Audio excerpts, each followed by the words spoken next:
So as I discussed when I was being interviewed, one of the things we do here is foam rolling. Foam rolling is very beneficial for recovery and preventative aspects. I show most of my athletes as much as I can when they come in with injuries. You know, there's a lot of strengthening and mobility type stuff we do, but foam rolling is one of the keys. Foam rolling helps realign fibers in our fascia, realign fibers in muscle, helps relax the body. At first, it can be painful, but once you get past that initial pain and then a little bit of the awkwardness of holding yourself up, this becomes a very relaxing experience.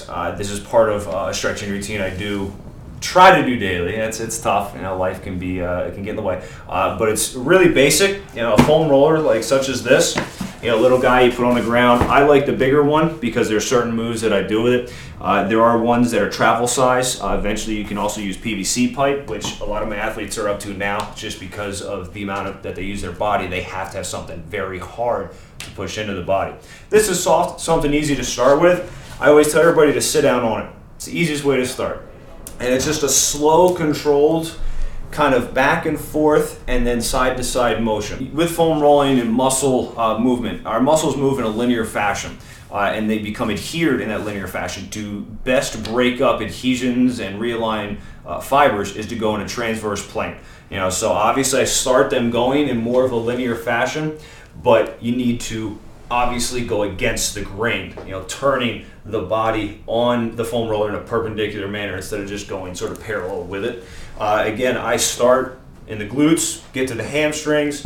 Almost everybody across the board needs to work on calves. For some reason, they take a lot of beating and we don't work on them enough. Going side to side, you find a part that's right there.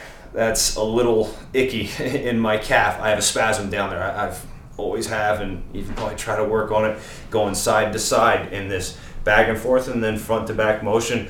And then basically it's trying to use that principle that you did on the posterior chain of the legs to the quads. You know, again, you turn over, getting into the quads. Again, I'm sorry, I'm getting away from the mic here. And then eventually just trying to get everything you can. You can then eventually get into the back. You know, I have athletes, when I show them this, muscles can hide in a sense to where putting arms into different places open up, close other muscles that you potentially weren't using.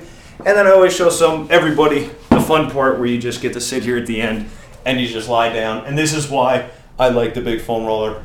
You sit here for 5 minutes and go to sleep. So that's a basic quick tutorial of foam rolling. There's so much more to it. There's so much more you can get into it.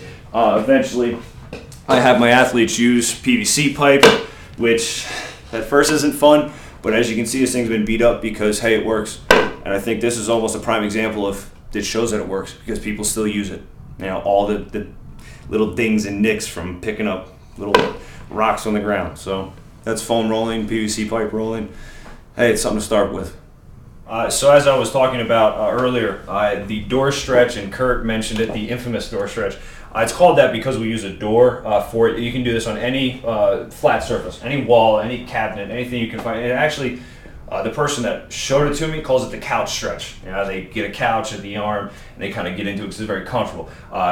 Pad, towel, something on the floor to protect your knee. Again, I do this almost daily, so if it's difficult to get this close to where your back leg is here, start out further. Safety over function. You know, we want to make sure you're safe first. Eventually, you want to be able to get the back leg locked into place. What this does, it locks the hip up.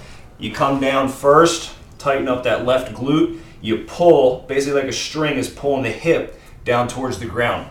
And for any type of capsular fascial stretch, it takes 90 seconds at least to have a plastic deformation. Now there's a difference, elastic and plastic. Elastic, you pull a rubber band, it goes back. If you pull it too far, there's that plastic deformation that it will not go back to its original length. So what we're trying to do is open up our hip joints because we sit all day in chairs, so our hip stops, capsule tightens up. What we're trying to enable this to do is open this joint capsule so we can get a better full range of motion. You start down in this position, tightening the glute, 90 seconds. You then sit up as best you can. Again, it's all about safety, having something to hold on to for balance. And eventually you work up to where you can get in here and you can incorporate core, a lot of other things you can do. Be safe getting out. Your knee is kind of in a compromised position. that is the so-called door stretch. Again, it's done in this cabinet, wall, whatever you need to.